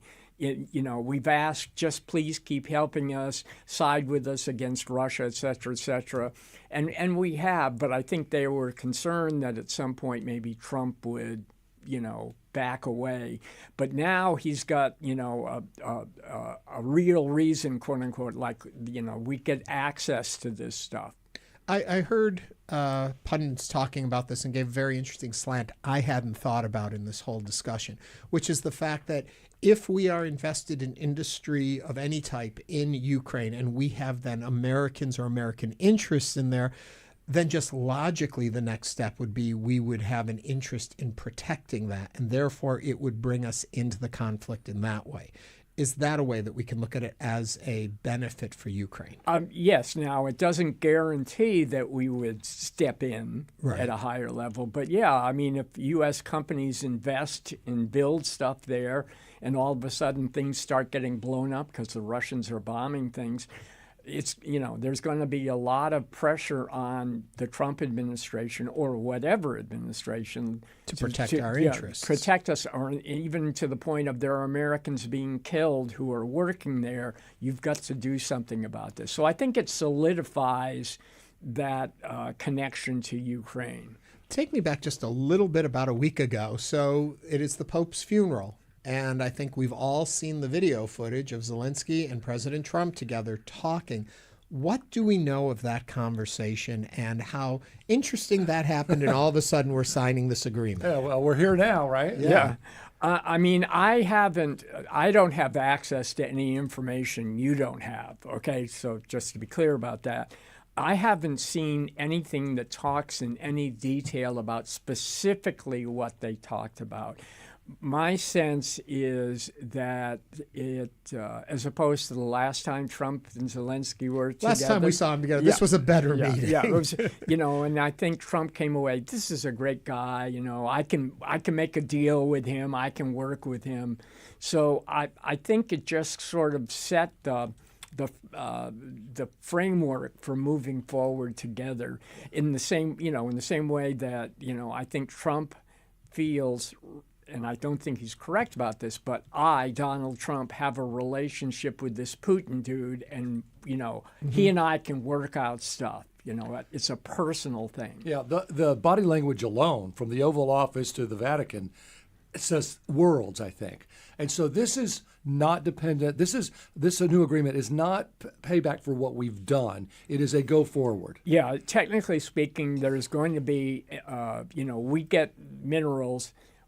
We contribute money to an investment fund.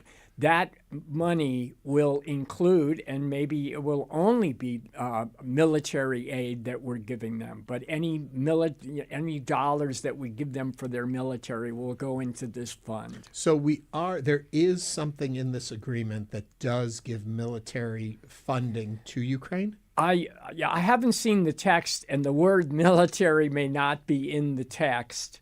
But both sides understand that the U.S. contribution can include any, not military aid that's already been allocated, but any future military aid. So that's anything implied, starting to now. Well, yes. That must give Putin pause. I would think so. I mean, my sense is that Putin has felt, I can deal with this Trump guy. I may not get everything I want, but I can really maneuver him to be on my side. How and can this he is deal with him? He tweeted, the president tweeted, said, Vladimir, stop. Yeah.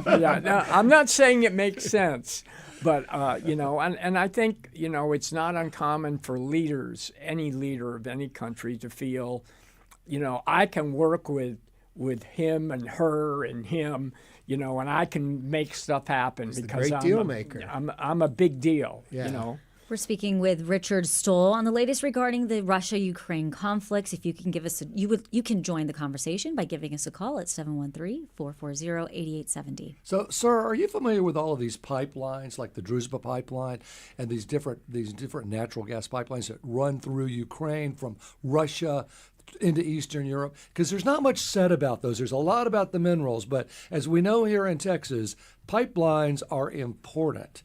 Why has so little been made out of those? I suspect that, number one, it just doesn't seem to be the issue that's there. I think that's what right? Putin really wants, though. I think he wants control of the pipelines. Oh, I think that's part of it, but I also at least suspect that he wants to be regarded as the guy that rebuilt what was the Soviet Union, okay? Now, I'm not saying he wants to go back to that name, but it's like all this area that is now separate. He wants all of that, I think, actually back under Russian control. Like Prussia. Remember Prussia? Yeah. And that's gone. Yeah. And so is the USSR. Yeah. So this is important to him, and obviously the Ukrainians are much happier with the current arrangement than they were under the previous one, so they're not going to want to go back at all. But if the end goal is to stop this conflict, and you hear Russia, and correct me if I'm wrong here, basically for Russia, it's a non-starter if they don't get to keep the territory they've already taken. And it's a non-starter for Ukraine if Russia gets to keep the territories that they've already taken. So if you've got the main point between both of these countries is the total opposite, where do we find a meeting of the minds in this? Well, if you ask me, I think eventually, if there's an agreement struck, the territorial lines will be wherever they are in the military sense at that point. In other words, it's not impossible that Ukraine, maybe with help from other countries, could at least recapture some of the land they lost. Okay, but I think when there is a deal, it will be based on the then current boundaries, and that wouldn't that encourage delaying a deal until you acquire more back of your property, and at the same time Russia the other way? Well, that that factor, yes. On the other hand, not trying to be too obvious, wars are very costly, right? And both in money and in lives and in destruction. And at some point, you would think that both sides would say, we're not going to get a lot more than what we have right now, but we're going to continue to incur costs of all sorts, so let's just stop now. So one of the things we keep hearing is Ukraine will never join NATO. They will never be allowed. But this is at least an implicit allowance into that group. Well, I don't think it's in the agreement itself, but there is an agreement between the U.S. and Ukraine that nothing about this agreement we just signed will keep you out of the European Union. I think that's joining the European Union is very likely for Ukraine in the near future. Joining NATO, honestly, I don't know. I don't remember if all of NATO has to vote yes for that, okay? And I think a lot of European countries in NATO do want to see Ukraine involved. What if Putin gets backed into a corner here? Because none of this news is good for Putin. Right. And so what's his reaction going to be? Because he is a powerful guy. Well, I think he could think about, well, maybe I ought to really go after Ukraine now. Right. But, with this agreement, the chances of that getting the U.S. directly involved I'm not saying they'd be really high, but they're higher than prior to that agreement. Okay? And also, if this thing keeps going on and on and on, ultimately we're going to have another president. And that new president may, say, okay, we're really going to go after, this Putin guy has got to go. We've got to really strongly oppose everything he's trying to accomplish. We talk about Putin having so much power. Is it true power or perceived power? What does Russia have besides space and people? Do they have the economic strength that they would need to keep this up? I look at the loss of people, and if my numbers are correct, Ukraine has lost 400,000 people. Russia has lost almost 800,000. But you're pulling from different size pools to begin with. How long can Russia continue to just keep going? I think probably a lot longer. At some point, there may be enough internal issues within Russia that either Putin has to stop or Putin gets removed in one way or another. But I think for most Russians, no matter what level, whether you're a government official or just someone who has a son who's 19 years old who's about to be put in the army, I think right now all those people are afraid of Putin and they're not going to want to directly oppose him. But at some point, he could generate enough negative feelings that, What is the feeling in Russia? I think it's hard to tell, but, I think, you've seen a whole bunch of things where Russians of military age have tried to get out of Russia or, hide or manufacture some excuse why they can. Getting involved in that war is not very powerful. But these are not the people very high up on the food chain either. Well, and another angle to this, China's not real happy with us right now. I know they still need us, but they're not happy with us. And what about their support of Putin in all of this? Well, I think that's helpful for Russia. And I think all else being equal, China tilts more obviously towards Russia than towards us. So helping Russia hurts us, and that's good for China. As we look down the road, China is going to have some very, very serious issues that are the sort of enduring effects of what was known as the one-child policy, which was pretty much what it said. But if you look down over the next 10, 15, 20 years at the number of elderly people in China as a proportion of the population, it's going to go way up. Because when we had this one-child policy, it was like you had two parents, one child.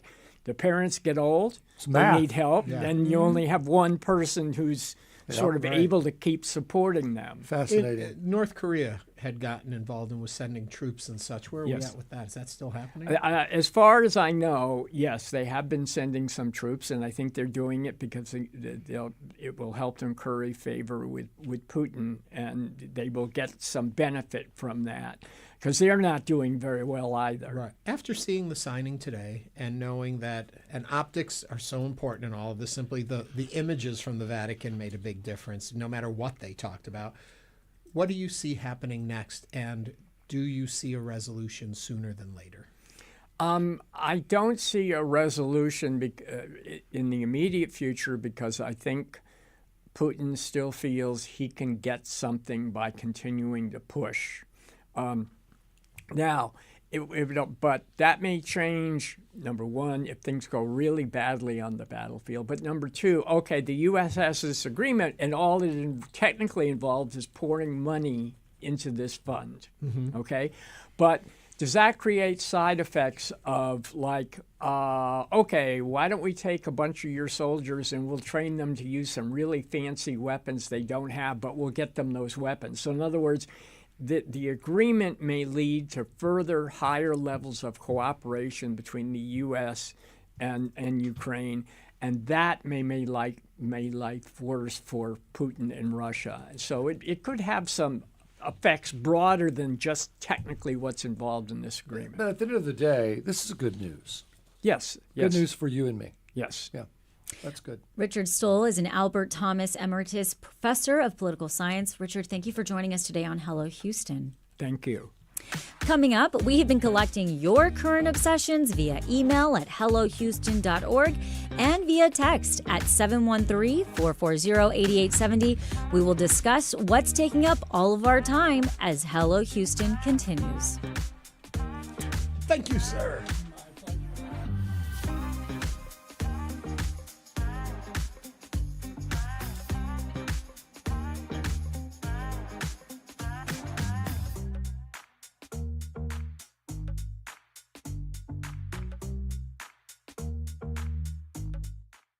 Houston Public Media brings to you PBS World, 24 hours a day, 7 days a week on TV 8.6. Experience the personal connection behind the headlines with programming devoted to telling stories that humanize complex issues. PBS World helps us understand the movements, conflicts, and cultures that connect us all. PBS World on TV 8.6 and online at houstonpublicmedia.org. Support comes from Signify Business Cash by Wells Fargo. With this business credit card, cardholders can earn rewards on business purchases with no caps or categories to track. Learn more at wellsfargo.com/signify. Terms apply. Support comes from the Houston Symphony, performing Ravel's Bolero. Plus, Venezuelan trumpet virtuoso Paco Flores performs 2 concertos written especially for him. May 9th through 11th at Jones Hall. Tickets at houstonsymphony.org. Houston Public Media is rooted in our community. We show up at school board meetings, city council votes, and neighborhood events. That's how you stay informed about what's happening around you through deep local reporting that brings clarity and insight. Your support powers this public service, so Greater Houston stays informed, connected, and safe. Support local journalism right now at houstonpublicmedia.org/donate or call 888-909-0887. Support for Houston Public Media comes from Chariot Energy, focused on delivering tailored electricity plans by time of day usage, offering residential electricity plans through its online portal. Details at chariotenergy.com. Support comes from Downtown Houston Plus, with new businesses like Tenfold Coffee Company, Meow Wolf, Barbacana, Punchline Comedy Club, and Bubble Boba. Details at downtownhouston.org.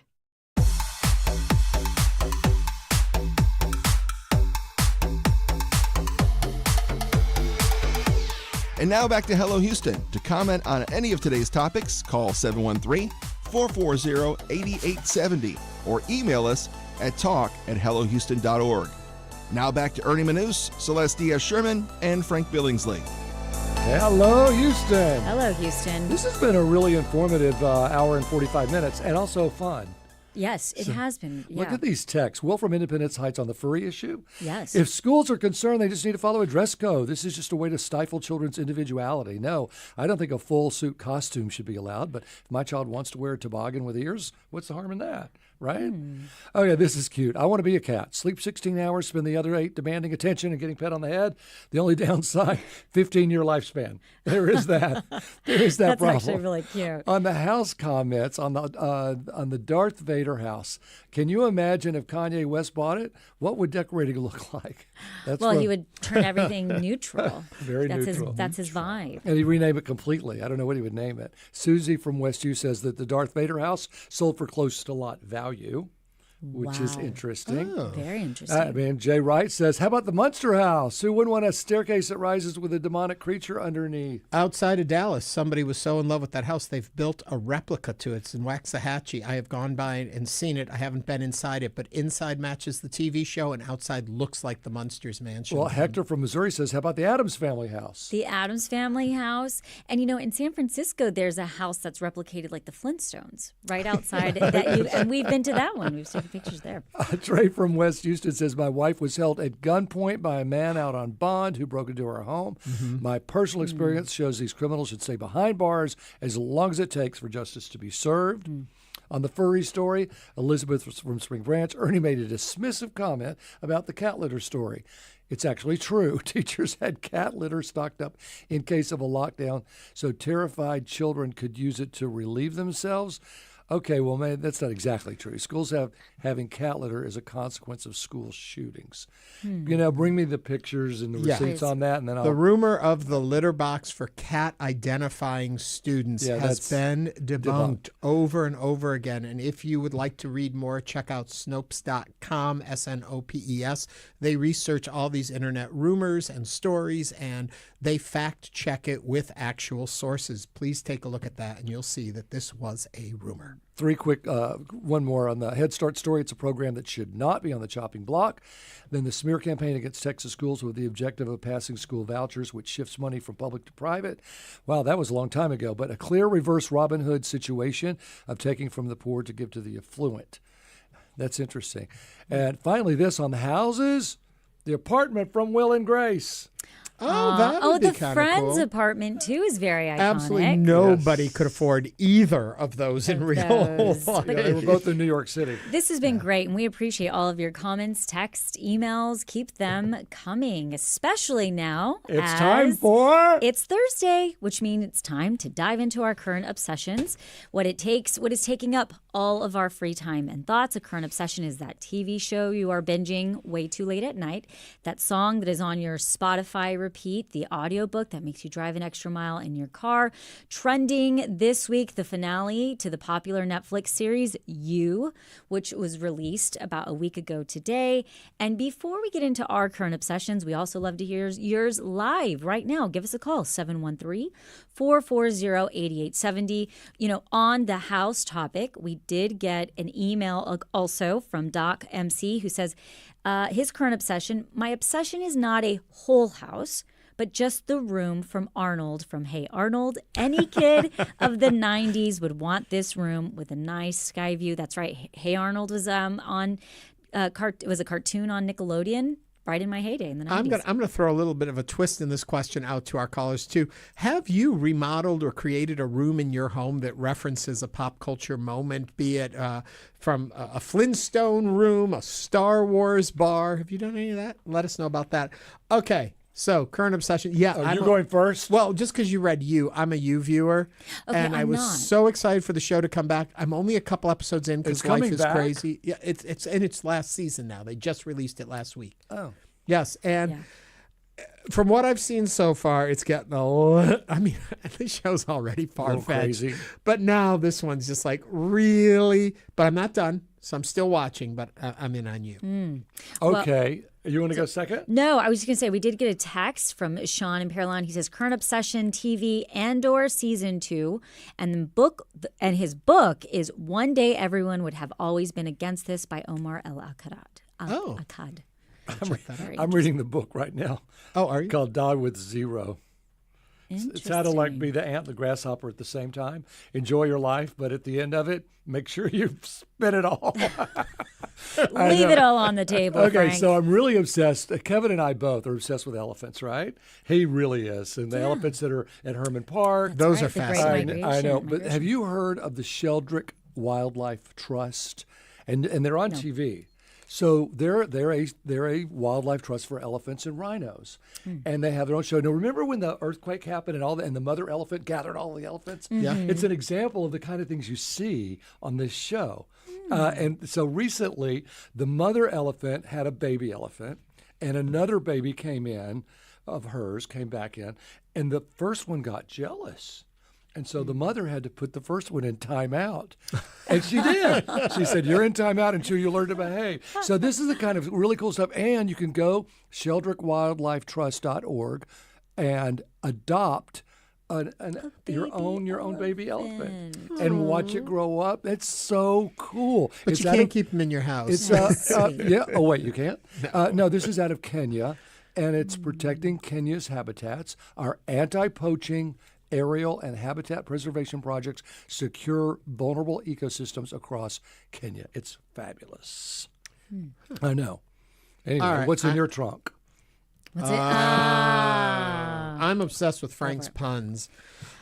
Okay, mine, I'm going to jump in with mine, and that is, as you know, we are in Eurovision season, deep in it now. What's that? Yeah, I love Eurovision. We'll cover it more later on the show. But my obsession right now is the performer who is representing Slovenia.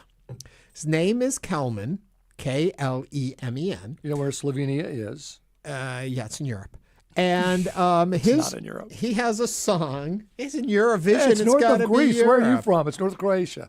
Yeah, I know, but that's still Okay, Europe. Europe-ish. I don't think of that as Europe. Yeah, okay. Well, Okay, you okay, should. okay. So Anyway, Eastern Europe. He has yeah. a song in there that's like this big old ballad. No chance. If you look on the odds, it's like 0 chance to win. So I was curious about the artist. It turns out he's a television personality, radio show host, and humorist, and does impersonations. And his show, you can see clips of it on YouTube. And he impersonates all these people, including Melania Trump. And it's so weird because this guy is so straight-laced, and it's a serious, heartbreaking song ballad. And then he's dressed like Melania giving you a tour of Slovenia.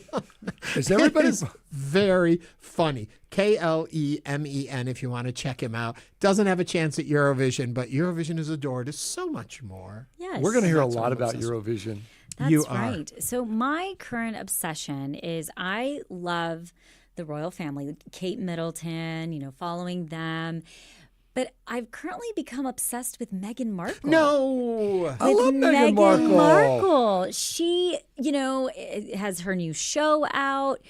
And it's like one of those things where I can't look away. Like Like it's a train wreck? It's a little. Okay, it's I'll a give little you that. cringy, As but long as it's... she's putting really beautiful content out. It's not heavy hitting. It's not, but it is really beautiful to watch. And so I'm not a big podcaster, but we launched my first podcast, Cold Coffee, last week. Yep. So my obsession is also podcasting now. Like I'm like, who's my next guest? What are we going to do? What are we going to talk about? And she's launched podcasts, and she has her brand. It's just Sean fascinating. Hayes has one of the best podcasts out there. Yeah. But, Jack from Will and Grace. Oh, yes. Sean Hayes, yeah. Terrific. Yes, I can't think of the name but of it it's offhand. just interesting to me to see her as a brand and as a woman. And I If, love your her husband, if I were your experience. husband, I'd be worried right now you're going to leave me and go get a prince, because I think you've got a new... I'm already married to him. Yeah, actually you are. already I'll married second to that. him. I'll second that. Dan is a prince. Hey, I loved Meghan Markle in Suits. So she's a heck of an actress. Yeah. And then I loved her wedding. I mean, she pretty much planned that. And it was an interesting, iconic, beautiful ceremony. Yes. And I admire her. And that it took a lot of guts for her and Harry to say, you know what? To go out there. This and is do not that. our life. This is going to be our life in America. This in England is not. I mean, that was a bold step. I hope it doesn't come back to bite them. Because I like the it already has. Well, I mean, I think it already has. Yes, I was really disappointed that situation did not work out, because she brought so much to Class. the royal family. Absolute class. Diversity. And it's one of those things where it was really a shame for both parties. Some of her family members might not agree with you. well, the I'm media reading did. some of The those way the books. media in England treated her. We also heard from Awful. Chad MC, who says on his current obsession that we just finished The Pit. It was so good. That's that HBO series, or Yes. Max, I guess we I've call it heard now. excellent things about the pit. He continues to say, I feel bad that I wish these doctors and nurses would have another shift just to entertain us. I have not gotten into The Pit yet, but I am fascinated by it. I never watched any of those medical procedurals on television. I've never been into those. Well, the pit is the same guy from ER. Right, yeah. That was that young man. That he was really a young man. He was like a young actor. Noah? During. Yeah, Noah Wiley. Yes, Noah Wiley. And then now he's kind of like the old gruff doctor. It happens. And You were young and cute once I too, used to Ernie. be the young guy on TV. Now I'm the old Old guy guy. on radio. But yeah, so I've heard excellent things about the pit. So I'm gonna have to check it out. But you haven't watched it. I haven't watched it yet, but We're always looking for something to watch. I'm pretty squeamish when it comes to Blood. blood. Kevin and is things. needlephobic. I'm not. I can't do it. I mean, he absolutely is needlephobic.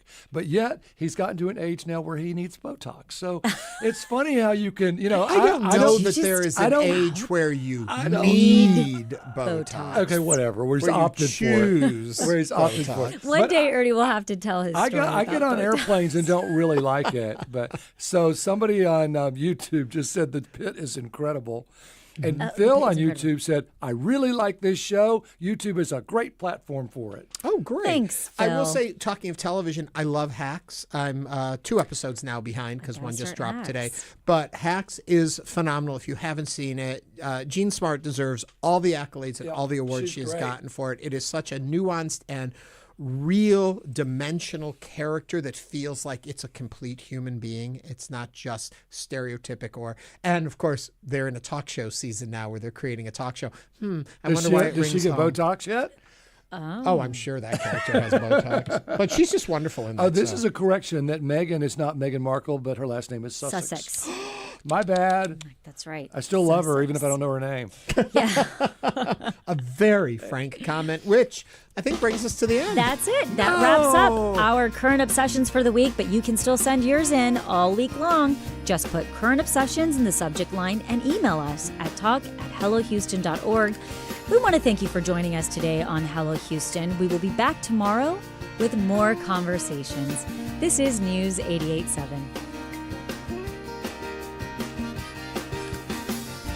Thanks for listening to Hello Houston. Join us every Monday through Friday from 11 a.m. to 1 p.m. to talk all things Houston. The Hello Houston production team includes Garrett Bowman, William Menhivog, Jen Altai, Todd Holslander, and Jim Kovacic. For the latest in local news, subscribe to the Hello Houston daily newsletter at houstonpublicmedia.org. Hello Houston is a production of Houston Public Media. The opinions expressed by the guests of this program are solely their own and do not represent the views of management, staff, or underwriters of Houston Public Media. This is News 88.7.